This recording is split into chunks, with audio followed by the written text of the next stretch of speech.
क्या आप लोगों को पता है कि अभी हर एक हिमाचली पर 1,04,000 रुपये का लोन है। क्या हिमाचलियों को पता है कि हिमाचल भवन जो भारत को बताता है कि हिमाचल भी भारत का एक हिस्सा है, वो बिकने की कगार पर आ गया है। हिमाचल प्रदेश आज एक इकोनॉमिक सेंसिटिव जोन बन गया है। बात है 2009 की। हिमाचल की एक कंपनी है सैली, और सैली और हिमाचल गवर्नमेंट के बीच एक एग्रीमेंट हुआ था। सैली कंपनी को हिमाचल के लाहौल स्पीति में 300 मेगावाट का हाइड्रो पावर प्रोजेक्ट का काम मिला था। सैली कंपनी ने हिमाचल सरकार को अपफ्रंट प्रीमियम के रूप में 64 करोड़ रुपए दिए थे। जो एग्रीमेंट हुआ था उसमें था कि सरकार को कंपनी को मूलभूत सुविधाएं देनी होगी ताकि कंपनी टाइम पर अपना काम खत्म कर सके। हिमाचल सरकार वो मूलभूत सुविधाएं दे नहीं पाती और कंपनी को वो प्रोजेक्ट वापस करना पड़ता है।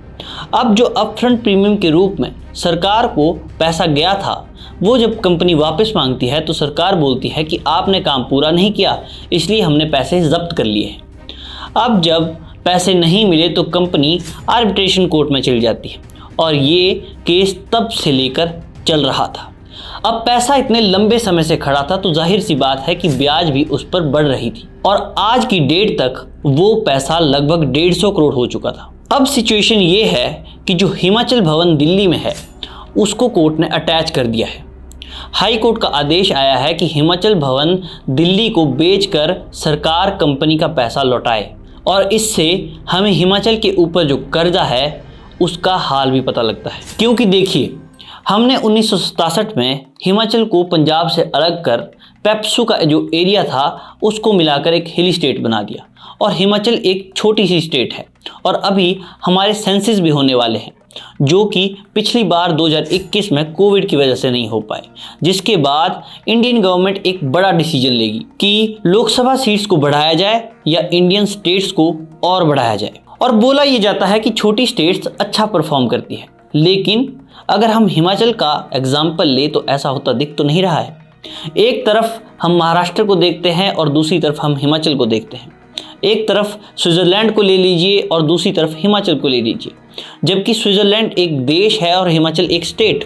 एरिया वाइज हिमाचल आज स्विट्जरलैंड से भी बड़ा है और उसके बावजूद आज हम इकोनॉमिक क्राइसिस से जूझ रहे हैं। आप स्विट्जरलैंड का पर कैपिटा देख लीजिए और फिर हिमाचल का पर कैपिटा देख लीजिए और आप खेल समझिएगा इसमें कितना बड़ा खेल खेला जा रहा है। क्योंकि हिमाचल में सरकार पहले किसी और पार्टी की थी और अब किसी और पार्टी की है, और पहले सेंट्रल असिस्टेंस प्रॉपरली आ रही थी और अब वो टाइम पर भी नहीं आ रही। और क्या किसी स्टेट को अपनी इकोनॉमी को इतना ज़्यादा मजबूत नहीं करना चाहिए कि वो सेंटर पर डिपेंड ना हो सके? सबसे पहले बात करते हैं फिस्कल डेफिसिट और रेवेन्यू डेफिसिट की।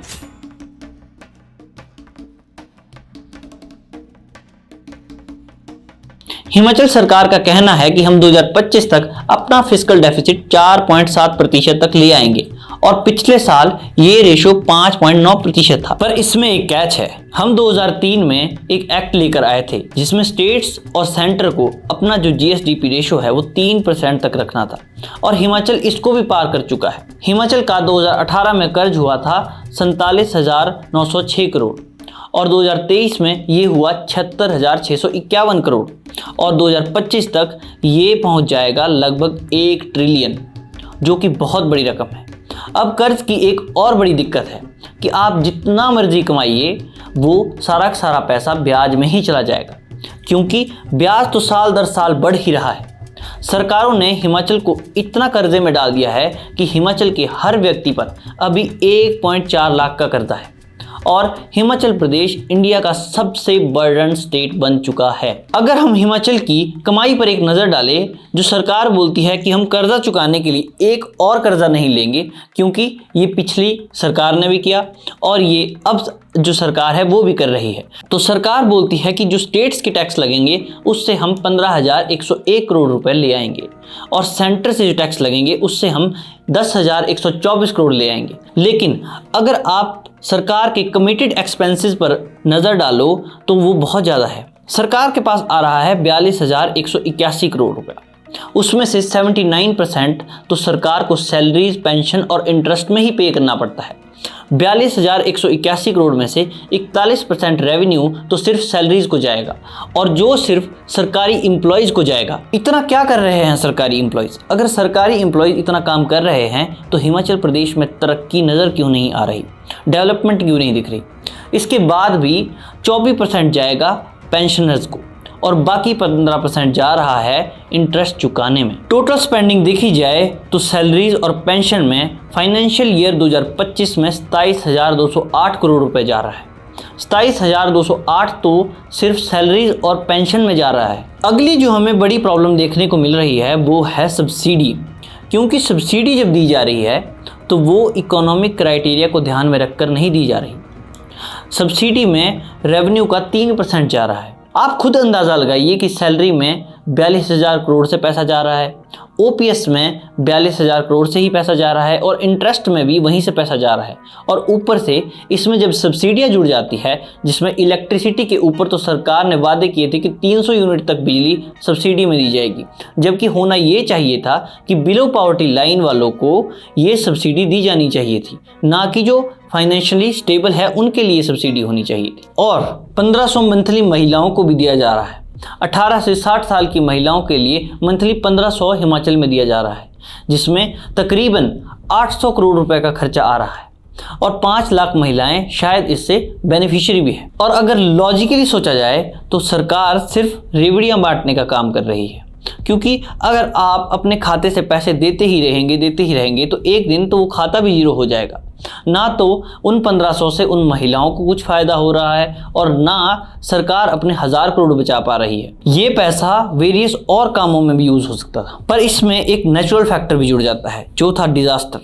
हिमाचल प्रदेश में पिछले साल लगभग इतना बड़ा डिजास्टर आया है कि हिमाचल प्रदेश सरकार को 12,000 करोड़ का नुकसान हुआ है, जिसमें इन्हें बिजली इंफ्रास्ट्रक्चर, रोड इंफ्रास्ट्रक्चर और हाइड्रो पावर जैसे चीज़ों में भी फिर से रिपेयर के लिए पैसा डालना पड़ा, उसमें बहुत खर्च हुआ। अब एक और बड़ी प्रॉब्लम जो हिमाचल प्रदेश को फेस करनी पड़ रही है वो है सेंट्रल असिस्टेंस, क्योंकि केंद्र के ऊपर हिमाचल प्रदेश सरकार पूरी तरह निर्भर है और हिमाचल प्रदेश सरकार को सेंटर से प्रॉपरली असिस्टेंस मिल नहीं रही है, क्योंकि केंद्र में बीजेपी की सरकार है और हिमाचल में कांग्रेस की सरकार है। जब तक हिमाचल में बीजेपी की सरकार थी फंड प्रॉपरली आ रहा था, और जब हिमाचल प्रदेश में कांग्रेस की सरकार बनी उसके बाद ये कम हो गया है। पहले ये था 16,000 करोड़ रुपए और अब ये हो चुका है 13,000 करोड़ रुपए।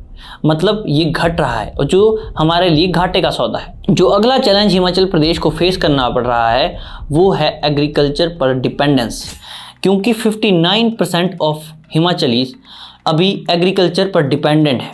और अगर इस हिसाब से भारत की बात की जाए तो पूरे भारत में 54% एग्रीकल्चर पर डिपेंडेंट है, जिस वजह से हिमाचल प्रदेश को इस पर्टिकुलर जोन में तो डाइवर्सिफाई करना ही होगा। हिमाचल में इंडस्ट्रीज का बहुत स्कोप है। हिमाचल प्रदेश में इतनी अच्छी एप्पल इंडस्ट्री होने के बावजूद भारत बाहर से एप्पल इंपोर्ट कर रहा है, और यह भारत के लिए एक बहुत बड़ा चैलेंज सामने आ रहा है, क्योंकि हमारे पास हिमाचल में कमाल की नेचुरल टेरेन्स है और उसमें हमारे पास एक बहुत ही अच्छा एप्पल तैयार होता है। उसके बावजूद भारत बाहर से एप्पल इंपोर्ट कर रहा है, जबकि होना ये चाहिए था कि हिमाचल में एप्पल्स को लेकर इंडस्ट्रीज एस्टेब्लिश्ड होनी चाहिए थी।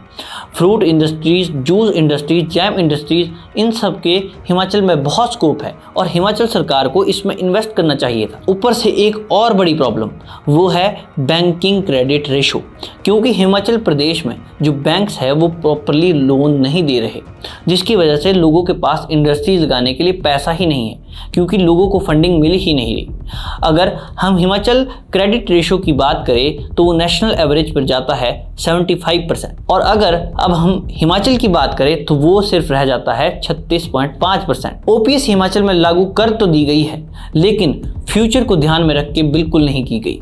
अभी जो पेंशनर्स हमारे पास है वो है 1,89,466 और 2030 में ये बढ़कर हो जाएंगे 2,38,827, और ये एक बड़ी प्रॉब्लम बन के सामने आ रहा है, क्योंकि अगर हिमाचल प्रदेश को इस सिचुएशन से बाहर निकलना है तो उन्हें प्राइवेटाइजेशन करनी पड़ेगी। प्राइवेटाइजेशन के लिए इंडस्ट्रीज मांगती है सरकार का कम से कम इन्वॉल्वमेंट। फिर भी जबकि सरकार को पता है कि हम इतने बड़े कर्ज से जूझ रहे हैं, इतने बड़े क्राइसिस से जूझ रहे हैं, उसके बावजूद सरकार ओपीएस जैसी स्कीम लेकर आती है, जिससे हिमाचल प्रदेश एक बार और अतिरिक्त बोझ में आ जाएगा। ऊपर से हिमाचल प्रदेश शॉर्ट टर्म और टेम्परेरी सॉल्यूशंस अपना रहा है, जिसमें थोड़े टाइम पहले एम्प्लॉयज़ की सैलरी को 5 दिन लेट दिया गया। अब सरकार इसमें बोलती है कि अगर हम 5 दिन पैसे अपने पास रखते हैं, उस पर हमें 300 करोड़ का ब्याज मिल जाता है, जिससे हम 300 करोड़ अपने पास कमा लेते हैं। तो इस लिहाज से तो आप 1 महीना और रख लीजिए और 1800 करोड़ कमा लीजिए। लेकिन ये सिर्फ टेम्परेरी सॉल्यूशंस है, इसका कोई लॉन्ग टर्म इफेक्ट नहीं है और ना ही इसका कोई लॉन्ग टर्म बेनिफिट होगा। और इसकी वजह से एम्प्लॉयज़ और परेशान हो रहे हैं, क्योंकि जब सरकार 5 दिन लेट सैलरी दे रही है तो ये बात बैंक्स के फॉर्मेट को तो चेंज नहीं करेगी। जिस एम्प्लॉय की सैलरी से किस्त कट रही है उसके लिए तो 5 दिन का डिले पेनल्टी में बदल जाएगा। हिमाचल सरकार को बहुत से काम करने की ज़रूरत है, जिसमें उन्हें टूरिज़्म पर ध्यान देने की ज़रूरत है, एप्पल इंडस्ट्री पर ध्यान देने की ज़रूरत है और सबसे ज़्यादा इम्पॉर्टेंट हिमाचल पर ध्यान देने की ज़रूरत है।